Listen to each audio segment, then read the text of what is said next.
make sure to really iron out everything that was the issue on defense. And if G2 wants to close this out, their attacks were looking clean on Clubhouse, so it's probably going to transition over to this map. Jackal being the first ban from BDS, Capital from G2. Okay. Nothing strange here. Pretty standard bans. That's the second time that G2 have banned out Capital. If they keep their strategy, it'll be Mirror this time. If they want to exactly mirror what they did before, and they will, ha ha ha. Echo would be the predicted final ban if they just want to copy what they did last time. Yeah, just standard bans here. Makes sense. Even though G2 is attacking first, just banning that Capital, not having to worry about it when it's your turn to go on defense makes sense. So nothing crazy here. Standard bans, and unfortunately, we have lost the Echo. I'm so sorry. Once again, your operator, your baby, is not going to be here with us tonight. Totally understandable, though. Echo's very powerful, so... Yeah. I mean, you play the best operator in the game, sometimes he's going to get banned. Yeah, that's absolutely correct. But Maestro will replace the Echo. Very, very powerful operator on this map. He's got the Evil Eyes to really lock down certain areas. You've also got the Intel, and he's just a great anchor. So pretty standard lineup coming here from BDS. And let's see exactly how G2 plans to attack. RX6 picking off of the Pulse onto the Mozzie. Of course, realized he's not bald. He can't play that operator, so he's going to have to go to another operator that does have hair, I assume, because RX playing a Mozzie. Mozzie's technically wearing a helmet. I don't believe we've seen this operator without a helmet on, so maybe our Mozzie is bald too. You think so? We can't say, is all I'm saying. So if RX has a very poor performance, might be something to think of. Is Mozzie bald? So RX reinforcing the door down in Red Hallway. He's probably going to be playing somewhere around Train or Fireplace. He's also got the C4, so lots of ways to stop the attackers from pushing. The real question is G2 going to push him out, or they're going to let him play down below? Well, they set up on the top floor here, Bar Cocktail, and as we were sort of talking about, like, this is more or less the favored bomb site. It's been weird with Cafe, right? Because people still like the bakery. I guess it's not a bakery site anymore, but they like the kitchen, right? They like reading as well. And BDS were a little bit indecisive, right? You can always see at the bottom, like, what maps or what site they've selected before they lock it in. So they've gone through a couple of different ones. Happy with this one, though. Panics, the very first kill on Uno. So that's a big fragger. The Ash off of the board for G2. A lot of hurt just got taken away from BDS. Kanto's still there, of course, and the whole squad can frag out when necessary, but that one really sucks for them too. Yeah, Uno going for a really aggressive play right off the bat. Could be detrimental for this round for G2. You lost your Ash and you lost one of your entries. That's not a good thing right when the round starts. He got up the white stairs pretty quickly, so I'm curious exactly where his mind was at and why he was going, or why he did it in the first place. But I have a feeling maybe he got some intel trying to get like an early pick, and it just didn't work out for him. And now G2 is a man down on attack, so not the best start. Again, G2 play this map a lot. We see this sort of an attack a lot where they really want to use those skylights to the best of their ability, then drop on down, maybe utilize those balconies that are newly put into this map to try to get different angles into the bomb sites. This one hurts them a little bit because, again, the council barricade's going to suck, but I don't think Fabian cares too much, right? He's going to pump some shots in a Ranchero and get credit for that kill. RX strikes back, though. Support player Goga off the board now with a C4. And G2 again find themselves with number disadvantage. That's what I'm talking about, right? Walking off from the balcony. Kanto would like this position. Shaiko's going to get a kill, though. His teammate not able to survive. He's looking for this trade. Finds Shaiko. Pengu's getting kills. Raphael as well. There's Shaiko. Oh, but he turns and he gets the kill. BDS with a beautiful play by Shaiko. Will be able to take round number 1. Yeah, just kind of a back and forth round, and losing Uno early is never a good start, especially if he's on Ash. Good round win for BDS. This is what I'm talking about. If they want to have a chance of winning this series, they've got to be strong on defense, and they've got their first round in the bag. So and they've got a dog. And they've got a dog. So multiple important things going on. Reading room, Fireplace. It's going to be the next bomb site that they head to. And yeah, I mean, a very fast round, I think. G2 wasted no time clearing out that top floor, even getting like the entry frags, losing a player, of course, the Ash, Uno falling there. But despite that, still quickly inside of the building, quickly losing their lives to BDS. Perhaps slow it down next time. Notice RX switched off of the Valk and went for the Mute instead. Okay. Really like that decision. because G2 has to bring that IQ to they don't want to take any chances, right? You just bring the IQ. If there is a Valk, you've made the right decision. And if they don't bring the Valk and you have the IQ, yeah, it's unfortunate, but it's not the end of the world, but it's going to hurt you in the long run if they do have a Valk and you don't bring the IQ. So. Yeah, and there's still utility you can use the IQ on, right? Goo mines are going to be easier to detect. Mute jammers, if you were wondering where they were, you can shoot them to the floor and stuff very easily now. Even those Mozzie drones, I believe, they show up on the scanner, correct? So, yep. Yeah, if those are placed around the map, if Panix is able to catch any of them, still a lot of utility is going to be able to be denied thanks to Uno. Yeah, I'm playing the top-down game as well with the IQ, shooting a lot of the utility through the floor, that kind of stuff. Makes it actually, it's pretty smooth for the attackers clearing that utility when they're attacking a bomb site that's possibly below, they're taking that top control and the bomb site's down below. Yep. A lot of the defenders like to stack utility in the site, and IQ just gets rid of all of that. Cafe is a very vertical map, and because of that, IQ quite strong. So G2 have got a lot of advantages coming into this one, but again, they are still attacking on Cafe. BDS leads 1-0. It's their secondary bomb site. Still probably this would go favor to the defenders, but G2, I mean, such a minor advantage. You just got to really wait for these frags to come in before you can call something like that. And it is a little bit slower, right? We're talking about last round. They were so quickly on the hatches and they were dealing with everything. Now the bomb site's not even on the first floor, but they're being slow with their hatches. Did Pengu just see ahead and not realize it? I think he did. Yeah, pretty standard, though, attack coming from G2. Nothing crazy. They're going to be attacking pretty much the same way that they did from the last bomb site to this bomb site. The only difference is they're not losing Uno in the first 30 seconds. Definitely. And they're just kind of taking their time and gaining this control. A couple of the crew tops being thrown out now, and there are some players up there from BDS, right? This is not a free top floor. They've tried to clear out anybody who might be lurking up top here, but it'll be RX through the floorboards with a C4 that will take down Kanto. So again, it's going to be one of the big fraggers on G2, the first one to fall. So they're not doing a great job on the entry. BDS being able to shut it down pretty effectively. Now it's a 4-on-5, and still a lot of work to be done from G2. Goo mines aren't going to make that any better, but he's looking at an engagement. Fabian wins it on Raphael, but Reinschier's back there too. He will also get killed. Fabian with a double and a Goo mine in his foot that whole time. G2 with a solid trade game there. And it evens the scoreline. That's the great thing about G2. They're really good at with the trades and getting those picks. Now they just got to make sure that the top floor is clear and decide the direction they want to plant. Fabian with the control on to pillars right here. He's going to drone it out. Relatively easy C4 shoot by Pengu a little while ago. Oh, G2! Fabian comes on in and drones for himself, hits the shots himself. Shaiko's got no chance as he hits the deck. That puts us to 3-on-2, and now G2 trying to play Disad into an advantage that they can try to utilize. Team BDS have been struggling a little bit to keep their guys alive in this one. Now it's just going to be Panix and RX to try to hold things down, hold down the fort, and that's not going to be a good start. Fabian misses a shot, but still a bit of a risky play, right? You're just running out of the open. It shows that you don't necessarily know the angles that G2 have control of. At this point, G2 have gained a lot of ground. They force all of the defenders back towards the correct floor. Oh, and Panix has gained top control. This is huge. Yeah, comes on and gets the kill to be able to even out those numbers. So that's something. Pengu clearly had no idea he was there. Now they're seeing a couple more players inside of the bomb site, but G2 this time has quickly gone away from them. Goga's going to start to plant as he gets into the corner, destroying the lampshades in the process. Fabian wants to get this kill. He's gotten the down. Good enough. That's 4 on the game for him, and Panix up top, but he stops the plant. That is a huge round for BDS. Panix closing it out. Wow. Fabian thinking, hey, it's time to jump down. Let's push. Let's go for the plant. And BDS taking complete and total advantage of it and going back upstairs and gaining that control. That's the whole reason they push it out in the first place. So really good map awareness coming from BDS, knowing that they can rotate, knowing that they can take that control. That is the main reason, 100% why they won that round. And if I'm G2, I'm a little upset.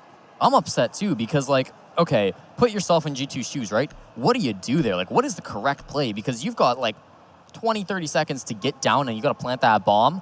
You don't really have time to push back up and take care of Panix. I feel like it's almost a lose-lose situation for you. Yeah, I just feel like maybe it was because they didn't have the intel. Normally you have drones watching flanks, and they were completely caught off guard. Maybe they didn't have any of those drones left to set up on those flanks.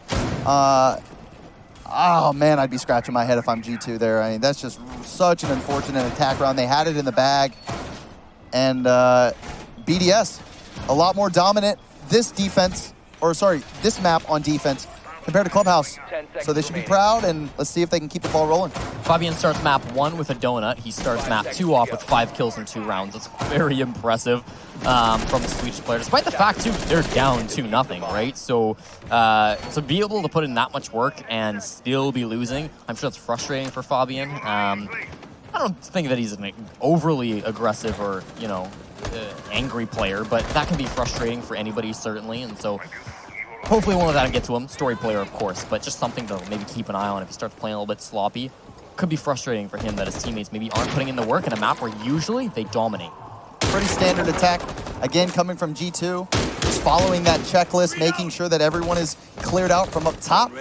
Pangu's gonna drone this guy out. Let's just see if anybody's ready to cut him off. It's like some drone work being done by G2 and trying to counter it from BDS as well. Whether that's shooting your drones or catching your drones. They'd prefer to catch, but they're not going to not shoot drones. That's for certain, as Uno finds out the hard way. But he gets the intel he needed, and that's beautifully done. You can tell RX thought somebody was on the staircase, but no, sir. Uno is outside the building. RX the first to fall. That's a great pick coming from G2. That's the one of the C4s off the board. In the past 2 rounds, they've died to RX using that C4. Yeah. So I think that's a pretty good win for G2. Now it just comes down to how quickly they can gain that control up top. And I have a feeling they're going to probably start bucking, making some holes so they can peek into kitchen. And then they have the IQ as well to eliminate some of that utility. Oh, man, and look at this info. Fabian just staring at one of the defenders crouched. This is so bad for BDS, right? That's a lot of information given away to G2 that they don't know G2 have. Now Pangu can start, you know, scaring those players a little bit, open up some floorboards. Fabian's still just like, nope, he's there. He's not moving. Pangu, you can throw a grenade at him. You can shoot at the floorboards, whatever it might be. This is bad for BDS. Yeah, if you're in ranks, they're pinging that guy away, but that just shows you the patience from G2, having that intel and utilizing it without letting him know that they have that information. Getting a pick on him would be huge.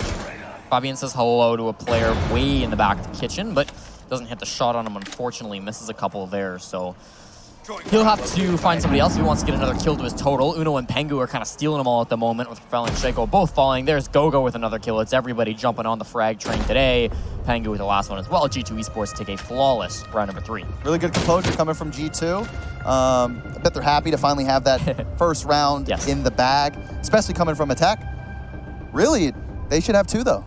Definitely, yeah, and I think that, I mean, yeah, okay, you get 1 back, but you're also attacking and you only won round number 3. So what that means is that that's the worst bomb site that BDS will ever have to go to. They went to their favorite bomb site, Bar, they won it. They went to the second favorite bomb site, Reading Room, they won it. It was only once you got them to their 3rd and worst bomb site that they have to play on that you were able to take a round. Should we repeat this? It's a 4-2 half for BDS, and they're very happy with that, even though they're defending here on Cafe. Yep, going back to the cocktail bar lounge. Now, if you guys remember the very beginning of the game, Uno ran up the white stairs and died within like the first 30 seconds. I'm expecting a change up. I don't think that that was part of the plan. So maybe we'll see a different round from G2 on attack. I think we will. There's a change up. And they're bringing the gridlock as well. Yeah. For the lockdown rotations. And she's just an all-around good player. And on top of that, she has smokes. So really good, or sorry, not player, really good operator. Right. Brings a lot to the table in terms of utility. Yeah, Uno showing off the Ash and then 6-picking onto the gridlock. I don't think hiding a gridlock is a huge deal, but just like maybe signaling that, hello, I recognize that the Ash play didn't work in round number 1, so I'm going to try something different, something maybe a little bit more team-oriented, something that you can play those more supportive roles with, but it's not like you can't frag on this gridlock operator. So yeah, totally excited to see what he can do on this time. He's actually alive for attacking this bomb site. The math checks out. G2 should have a better shot at it. Yeah, and that's the one thing for Cafe, in my opinion, it can make it a little bit boring to watch because the attacks are pretty much the same for every bomb site. Like, they've got to get the top control and work their way down. There are different ways that you can attack the bomb sites, but for the most part, a standard attack on this map is going on the roof and clearing from the top down. And regardless of the bomb site, G2 is going to do the exact same attack every single time. 100%. G2 love this roof. They're going to be on this roof more often than they're not. And they're going to get to the windows, and they're going to force you out a piano, and they're just going to make your life sad, and they're going to drone you and find you, and Pangu might just shoot you. No, you've moved. So that last part won't happen. But still, you get droned. You don't even realize at this point. G2 just like so good with the drone work this game. Castle barricades to deal with. That's a bit of a change up from BDS, despite the fact that they won that first round. So adaptation from both sides, and well, minute in, nothing going on yet. I like this play coming out from Uno, droning out down below, making sure no one's going to see for them. And Fabian with the first pick onto Raphael. You're happy about that one. Of course, a mute off the board. Probably his utility's all down already, but it's still a very important operator to be able to take down. It's a very important player. You know, it's a number. You're always going to be happy with that. So, great.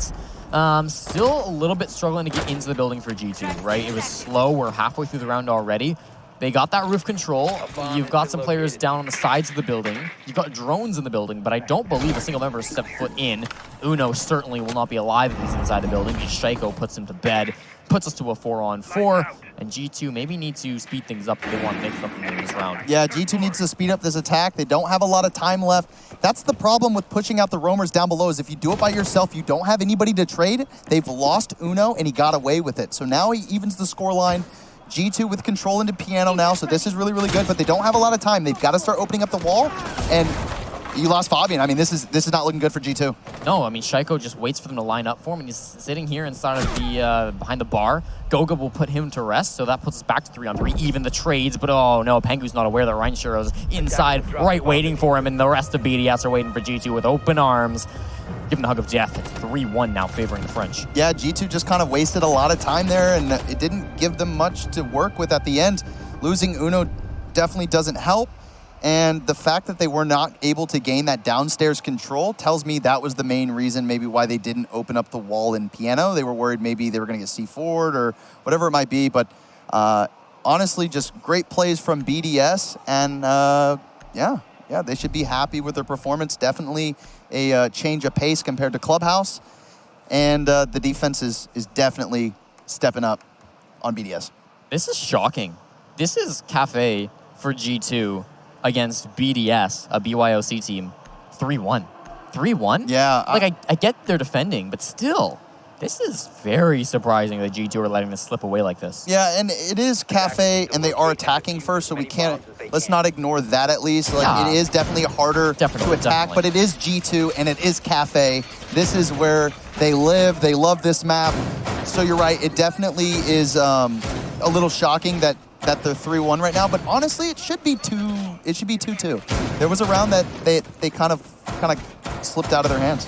That's fair, but if they lose and you say, well, they should have won, nobody cares. That's a loss. They didn't win. Yeah, at the end of the day, should have, could have, would have, but it didn't happen. G2 gonna have to live with that fact. And I will say, like, they're on this bomb site.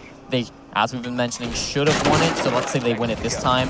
Then they play either it again or they play over on Kitchen, both of which they have a history of winning on. So they should be able to get that. We should be somewhat projected to a 3-3 half, which isn't bad at all for G2. But at the moment, there's that potential to slip away where there's not that potential to gain a huge lead in the first half. BDS has been, or G2 has been playing really, really slow as well on their attacks. Yeah. Taking that time and droning. If I'm BDS, just keep playing how you're playing. I mean, G2's really wasting a lot of time. And if BDS was, you know, wide swinging and peeking, you know, I think that would kind of fall into G2's favor. But the fact, you know, BDS is kind of playing a little bit of mind games a little bit, it's working. Yeah, and I think, you know, credit to G2 with how much anti-drone utility there's on the board. I mean, we've seen a lot of Mute, we've seen a lot of Mozzie. They're still been doing really good on the droning. Like, they're finding a lot of players where other teams would be failing. So I think that G2, although it's difficult for them to do a lot of drone work, and I think it's good for BDS to stop as much as they have, they're doing a good job either way. Pengu continue to do a good job. There's a grenade, but unfortunately Fabian can't hit the shot that he wants to. Through this window, a battle will be ensuing, but as a run out, oh no, and there's Kanto getting the Claymore kill on a Panax at the end. Oh boy, 3-3 if they're all said and done, but we're not done yet. Reinshiro with the second kill of the round will be able to take down Kanto Raketti. Leaves it 2-3, Goga on the staircase will hit RX and run off into the bathroom to heal his wounds and take the needle out of his foot. Looking for a couple of more now. Still wants to try to find him. Uno. Needles in his feet as he stepped over his own, but Goga's there to save him. He puts him down the hatch, and that leaves just one player, Shaiko, the last player left alive in a minute and a half still to kill. That's a ton of time.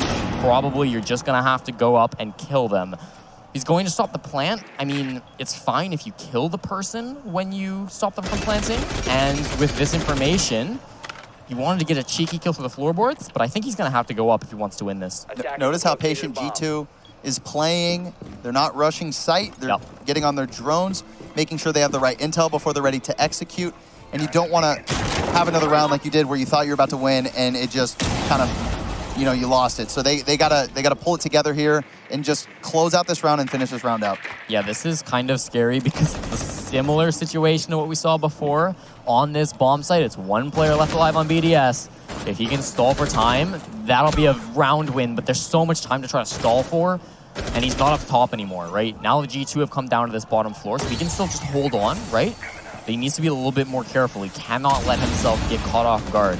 More walls being opened up. That's more angles for G2, but Shaiko doesn't care. Oh, Uno shot through the wall, but Go-Go doesn't fall. The closeout. That was good. Good closeout from G2.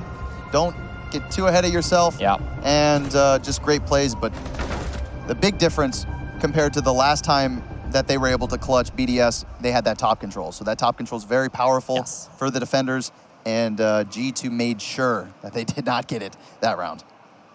So he tried to stall for time. I was saying I don't think he has enough time. He did his best. That was a lot of time that he stalled for. But part of that, I think, as you mentioned, was just G2 playing it safe, right? They're not just going to rush down and be like, we'll plant. He's got one player.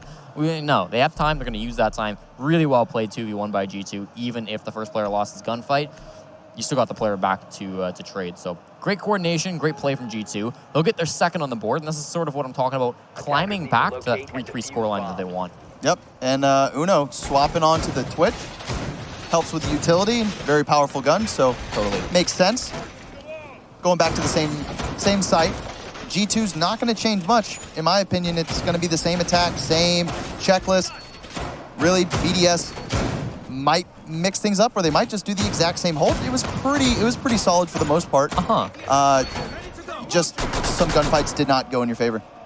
Yeah, I mean, they've done this hold twice. Once they won it, once they almost won it.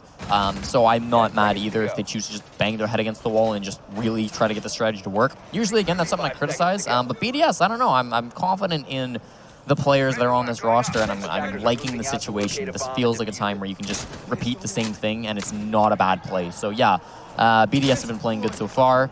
Up 3-2 at the moment, and looking to take the map pick away from G2 would be huge if they went up 4-2.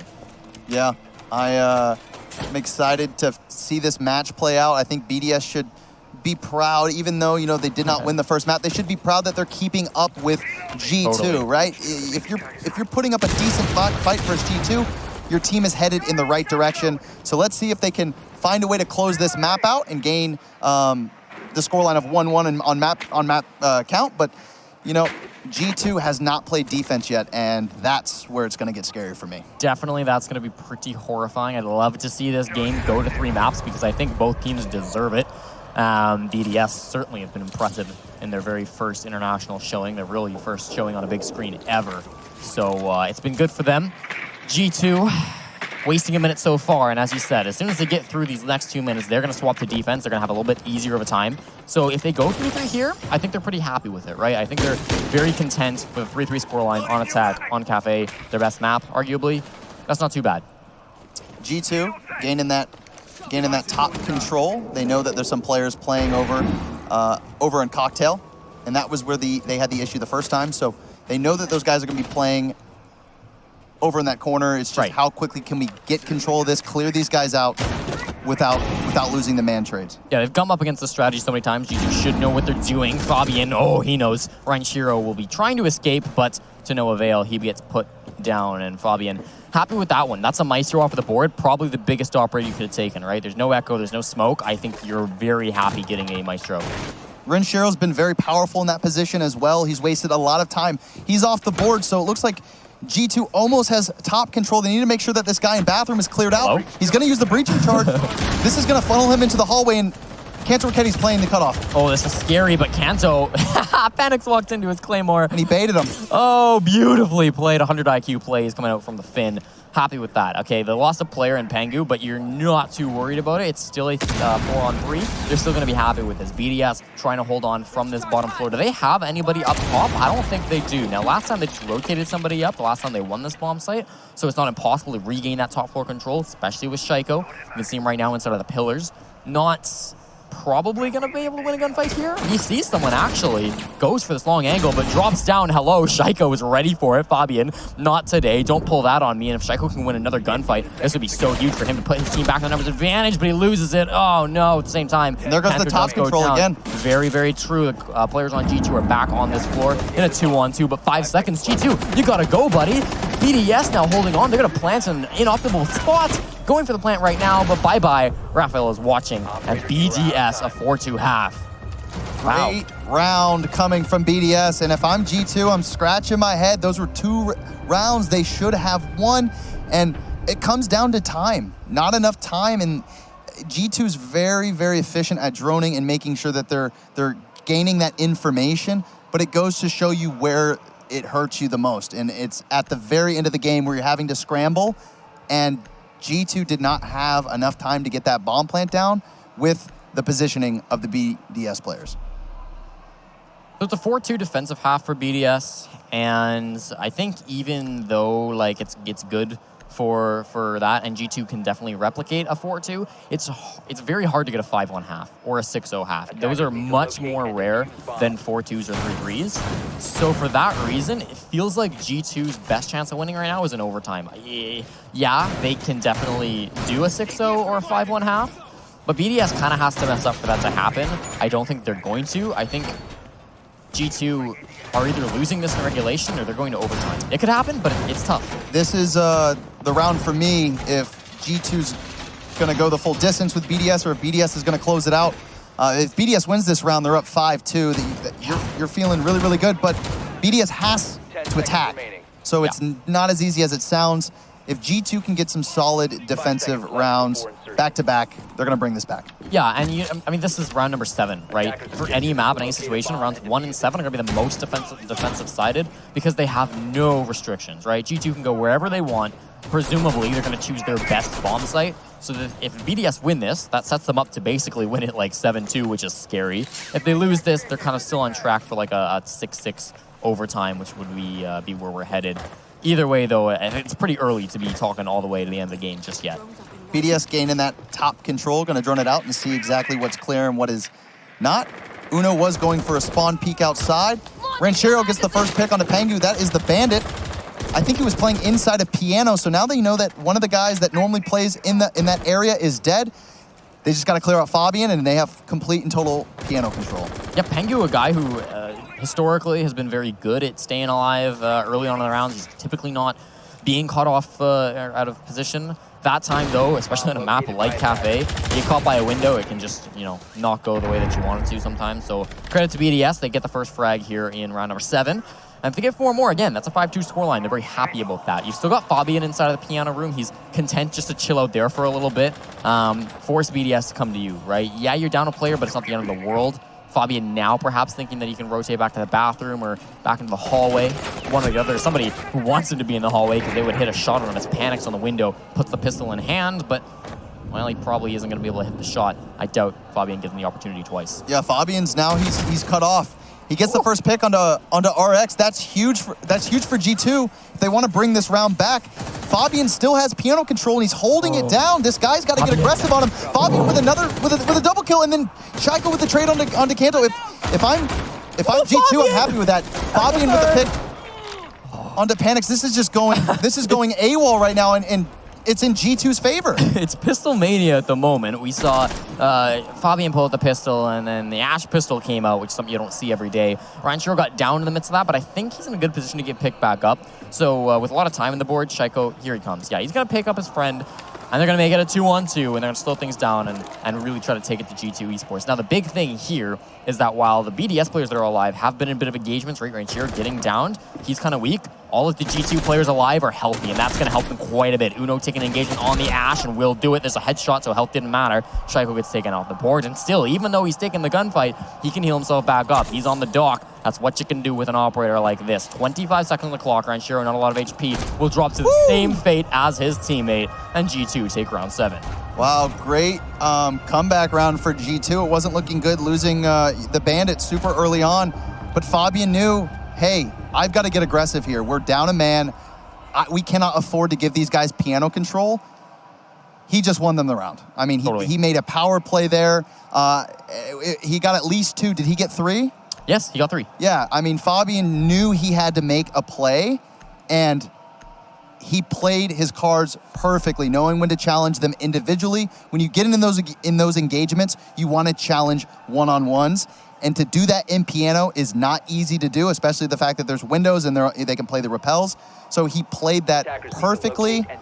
And yeah, he should be happy about that one. The lion that is G2 does not sleep forever. It seems to be waking up a little bit against BDS. And yeah, they won that first map and all, but I think here on Cafe, it was a harsh start for them, right? BDS looking to run away with it. That's an important round for G2 because you're expected to win it, and if you lose it, oh boy, sucks. Now you're 1 round away from tying it. And this huge advantage we were going on about for BDS, almost gone.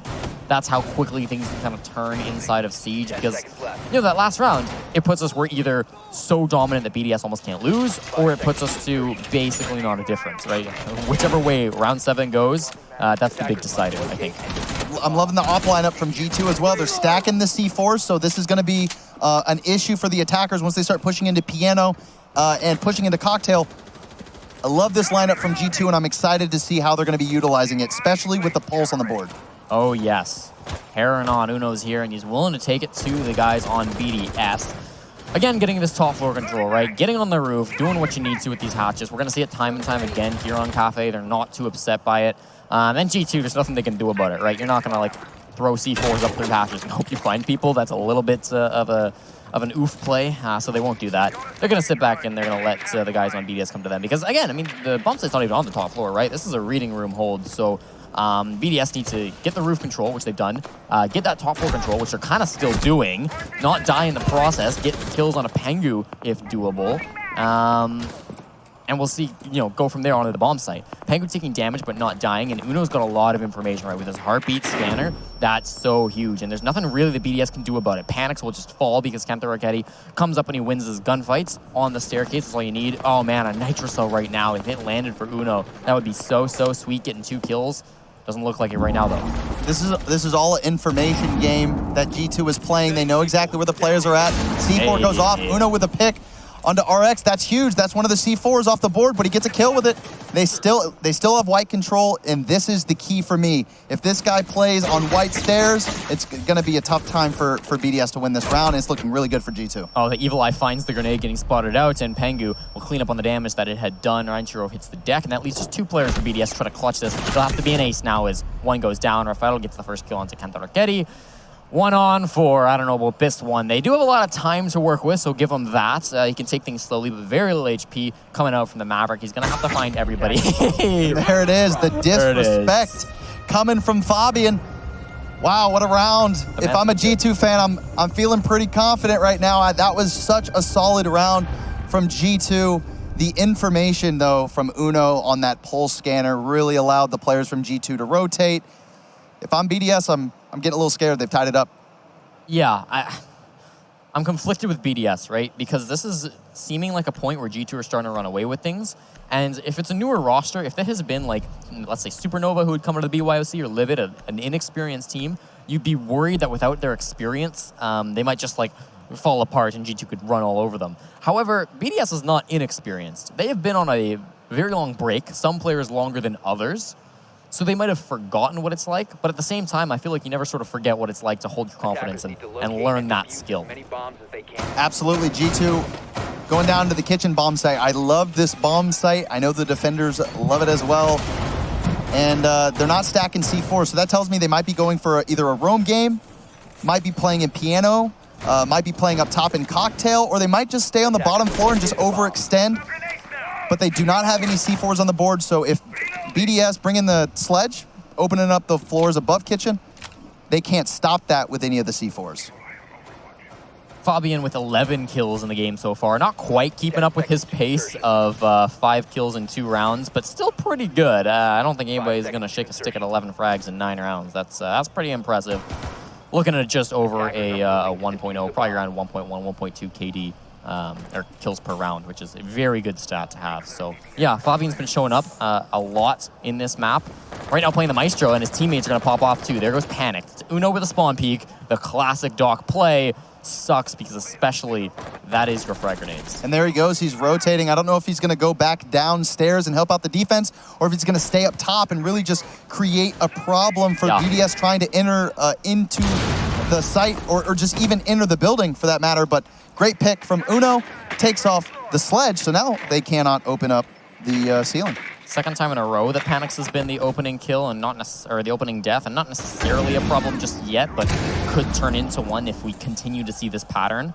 Kanto slides through the hallway, and Uno's focused on a drone right now, but the guys on BDS have had a lot of trouble just even getting control of Bakery, right? There's so many players on G2 that are like lurking near the Bakery. You can't sit comfortably inside of it. We're hitting that 2-minute mark right now, and BDS, other than the Ash, don't really have a lot of control. Yeah, and like I said before, Uno taking that opportunity to rotate back down, support his friends inside of the site. So I really like the play coming from Uno. And the problem here is BDS is kind of having a linear attack. Killing Deshiko, Uno with the trade on Deshiko. Happy with that one. I mean, you're getting the kill that the enemy took off of you. And your G2, like, you only lost Kanto on the Jaeger. He got his kills, that's fine. You're totally happy with this one. You still got Uno on a dock for that fragging power. He's come back to the first floor, but oh, he hits a crazy shot. RX, I mean, it took him a while, don't take that away from him, but hey, he hit that shot anyways. The upside down rappel can be so difficult sometimes, and that puts BDS in a really tough spot. They were up, and they were in a great 4-2 position in this game. Now the 4-2 is man counts, and Fabian will get a trade, but he's still technically alive. No, he's not. Ryan Shiro puts him down. 3-on-1, all on to Ryan Shiro, the Thatcher, to try to win this back. Yeah, at this point, he's forced to scramble. There's not really much strategizing at this point. He's just got to take one-on-one engagements and hope that he gets lucky, that they peek him individually. But G2's going to close this round out, and pretty solid defense. I mean, he's still got like almost a minute, 45 seconds at this point. It's interesting to me that he chose to ignore the diffuser. It's not like he was in a dangerous position, but he really wants to come forward and get these frags. He wants a time to get them. But Pangu reads his positioning perfectly. He walks through a hole in the wall, and Pangu is so ready for it. I think G2 now, they're warmed up. They're looking really, really solid on defense, and that's the key to these maps that are strongly defender-sided and attacker-sided. You have a good attack half. Even win those 2 rounds, G2 was down 4-2 coming off of attack. This just goes to show you how powerful playing defense really is, and you give it to G2, they're going to run with it. Uno Meister, as they say. Had a good round that time around. Of course, got the opening pick. And then that sort of spiraled into lots of trades that eventually G2 just sort of got the better of. That's 3 bomb sites that G2 have successfully defended. And when we say that G2 are undefeated on this map, this is why, right? I mean, they've now gone to every bomb site they're going to have to. They're probably just going to repeat that cycle. And yeah, it's going to take a couple of rounds because their attacks weren't fantastic. Attackers need to locate and defuse. I don't think it's a problem, right? Their defenses have been so good. They're bringing a Capcan. Yeah, Capcan is definitely a interesting pick, but I agree with it 100%. Do ya? He's mixing it up. Okay. He knows that you're not ready for a Capcan normally. So unless you're droning out every single doorway and checking every single door frame, some of those quick plays that you like to make slows you down, and if you're not ready for it, it can catch you off guard. I wouldn't be surprised if he hits at least 2 of them. I mean, this is an interesting pick, but it's not as bad as it looks. I guess you'll bring out the Russians when you come to Russia. Uno is going to bring this operator on the map at Cafe. So, okay, sure. He's putting a lot of them on doors. I think 1 here on the window. That's all of them that he's used. He's managed to put them all up in the prep phase, which isn't always all that easy considering how far you often want to run around with them and how many there are. But because you're playing this operator, you're probably not doing any sort of a spawn peek. You're probably not going to do runouts or anything aggressive. You kind of want BDS to get into the building, right? You want them to find those traps and ideally run into them. Capcan has a C4 too, correct? I think so. So that makes that makes more sense to me. That's going to tell me that he's going to be playing down below inside of kind of the train area. I did see a reinforcement down below. RX with the first pick on a Fabian. That is huge. That's the Kaid, and that was the one that had major control in piano. He's off the board. There goes the C4 from the Capcan. Uno knew what he was doing.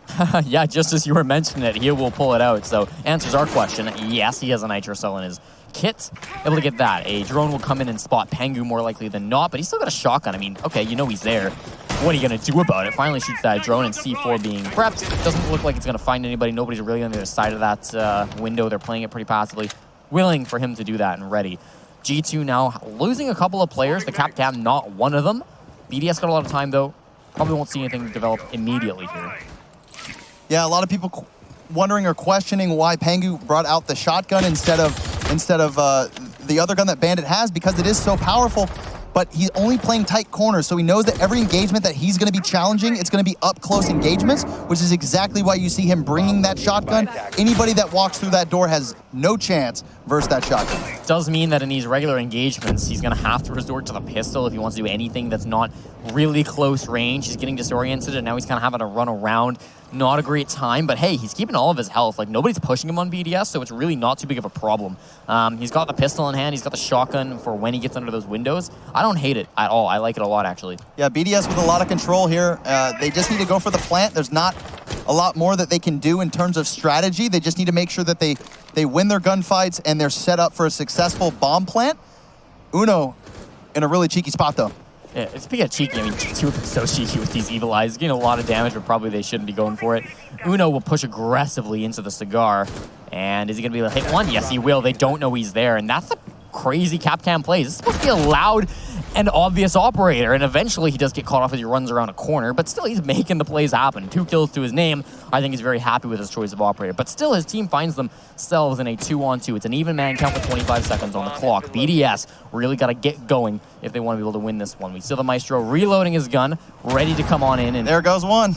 There's the Capcan traps. Even after his death, he's going to do some work, and Pegu pumps some shots into him. One-on-one, but Goga comes out on top. G2 Esports continue their train of death and destruction. Round number 10 goes to them, and it is match point. G2 looking solid on defense. Got to give credit to Uno as well, getting really aggressive and making sure that they had a chance to salvage that round. It's looking good for G2. If I'm a G2 fan, they're doing G2 things, you know. Certainly. And they win. So I really like the defense side from G2, and I would not be surprised if they close it out right here. Yeah, I mean, like, the momentum that they have has been pretty nuts. They're going to bring out the Clash this time around. So we saw this in the very first round of the game, back on Clubhouse, and then it never turned into anything, and it's still not going to turn into anything because he's 6 picks off of it. A little bit sad, not going to lie. But hey, I mean, the Pulse is a good operator too. Reading Room Fireplace Hall is where we're going to end up. And again, like, G2 haven't looked unbeatable in every single one of these, but the fact that in all of them they're losing, or BDS, all of them they're losing, it hurts them mentally, right? They're constantly going to be just like, man, we had this huge advantage. We were up 4-2. Now it's 6-4. G2's defenses are just so good. We can't do anything. I'm sad. That's sort of where we're going. Even if, you know, I'm BDS, there's a couple rounds that you should not have won. G2's going, hey, that's true. Those were our rounds. We're closing this out. And like I said before, I would not be surprised if this is a closeout from G2. Their defense is looking solid. They're going with the C4 stack, which I really, really like. It slows down the attackers. Let's see how they utilize it. And if they can get at least 1, maybe 2 C4 kills, this game's over with. Don't be a thief. You steal rounds away from G2, this is what happens. They're going to steal it right back. They come to collect their debt. And BDS, they've clearly been paying up. Nothing they can do about it. G2's just here to collect. So 6-4 is your current scoreline. Match point for the G2 Esports, the guys from Scandinavia and Spain. Now wanting to be able to shut down the French, do what they can, because this is a BYOC team. You are the favorite team in this tournament. This is a match you kind of need to win. BDS, pretty standard push coming out from them. RX applying a little bit of pressure onto that window, getting the first pick onto Uno. That's a huge kill. They still need to gain top control, though. RX, though, that's why he's at that window. Great plays by him and just being patient. Still firing in. I mean, that's a good start for BDS, right? They've yet to find an attacking round. They get the entry on this one. It's not the first time they've gotten an entry. Last round they killed Fabian, and in round number 7, they did kill Pengu as well. So every time here, it's not like they've been failing every single time to get those opening picks, but there are times where they haven't been getting them, and it's punished them a lot. Here they go, gaining that top control. Reload. It looks like G2's just gonna hold out here, hold down this hallway, hold down the staircase. This is where the contention point for BDS is gonna be, but they have a pick already onto Uno, so that was a good pick. Pangu with the trade onto Shaiko, so now they have evened the man count. This is still salvageable for BDS. Hello, makes his entry known, Reinshiro does, but Kanto is ready to answer the door. Puts him down, and that's going to put us into another player advantage for G2. 4-on-3, and hello, Pengu just walks into a free kill, but he totally whisked it away. RX is going to be able to get that his second of the round. He's gotten both of them onto G2 so far. Looking to get a couple of more. BDS, despite the fact that they were looking very weak in this half, have definitely struck back. Raphael getting a headshot onto Goga, and that leaves just 2 alive for G2. Kantarakeri and Fabian. Fabian finds a drone, thankfully not going to be a frag grenade. There's not a stun grenade, which also doesn't hit him. So they're looking all right, but BDS, they've got a bit of time still. They got the players. I'm not upset by this. Definitely not the end of the world for G2. I know that they're a man down, but BDS has a player that's pretty weak, so this is definitely still doable, definitely still salvageable. It's really how BDS wants to attack this site and where they decide to plant, which is going to determine their fate. So if they choose correctly, they could catch G2 off guard and finally get around here on defense. Oh, and a down player up top. These Evil Eyes just putting in the work. They don't even know where it's at. Again, Fabian's been doing so much damage with Evil Eyes. That's not something you really say these days, but he's still been pulling it back and doing a whole lot of work with it. He'll continue shooting the players with these Evil Eye, and finally he'll go down, but usually people just don't get that aggressive with it. A lot of damage. You got it down. That's going to bring RX back up on very little HP. They're finally getting into the building now, though, and they're having a lot of trouble being blinded all over the place. Kanto is there, and Fabian too. G2 Esports will win the match against the French